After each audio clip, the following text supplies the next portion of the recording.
तुम इतना जो मुस्कुरा रहे हो, क्या बातें है जो छुपा रहे हो। अरे मुस्कुराते वक्त दांत दिखने चाहिए। कैसा लगता है ऐसे? अच्छा लगता है ना? तो बात कर रही हूँ, दांतों को स्वस्थ बनाए रखने के लिए बहुत सारी चीज़ें इम्पॉर्टेंट होती हैं। उनमें एक सबसे इम्पॉर्टेंट चीज़ है कि आप जब भी ब्रश करें तो उसे मेंटेन करें। आपके दांतों में आगे कुछ जमा ना हो, कोई भी पान पराग या पान या जर्दा या ऐसे भी किसी नशे का सेवन ना करें। ये स्पेशली मैंने अभी आज बताया क्योंकि मेरे पास एक पेशेंट आया।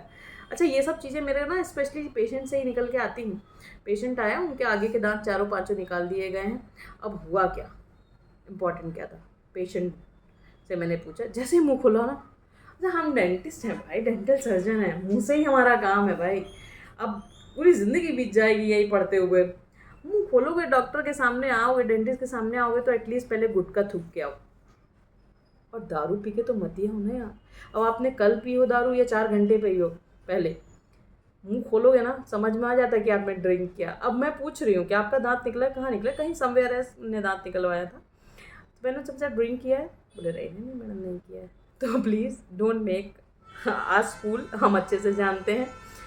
अब बात आती है कि दांत लगाना क्या है और क्यों क्यों लगवाना है। अगर आप कहीं जा रहे हैं, जैसा मुझे पेशेंट ने कहा, वैसे मैं पेशेंट की ये बातें कहिए तो मानूँ या ना मानूँ वो समझ में नहीं कर सकती, किसी और के बारे में कुछ नहीं कहा जा सकता। बट मैं ये नॉर्मल चर्चा आपसे इसलिए कर रही हूँ कि आप कहीं भी जाएं तो ट्रीटमेंट कराने से पहले ये ज़रूर पूछें कि क्यों क्यों आप मेरे दांत निकाल रहे हैं, तो क्यों निकाल रहे हैं, बचा क्यों नहीं रहे हैं, बचाने के पीछे का रीज़न क्या नहीं है, क्यों नहीं बचा पा रहे हैं आप भाई, दांत निकाल रहे हैं तो क्यों क्यों ज़रूरत पड़ी। अगर एक्सीडेंटल केसेस हो तो वो आपको बताएंगे कि हाँ अभी निकालना है, ज़रूरी है निकालना। और अगर रूट केनाल करके दांत आपका बचाया जा सकता है, कैप लगाई जा सकती है, तो स्पेशली आगे के दांतों को तो वो प्लेज वेरी इंपॉर्टेंट रोल। तो प्लीज़ जागरूक रहिए कोई भी ट्रीटमेंट लेने से पहले। और आगे के दांतों में मैंने पहले कहा तुम इतना जो मुस्कुरा रहे हो, अभी जब दांत होंगे तो अच्छे से हंसोगे। वो फोटोज़ शेयर करते हैं ना जिसमें दांत नहीं होता और दांत होने पर कैसी खूबसूरती आती है। तो फ़र्क है, ध्यान रखिए कि क्या हो रहा है क्या नहीं हो रहा है आपके साथ, आपको पता होना चाहिए। Thank you.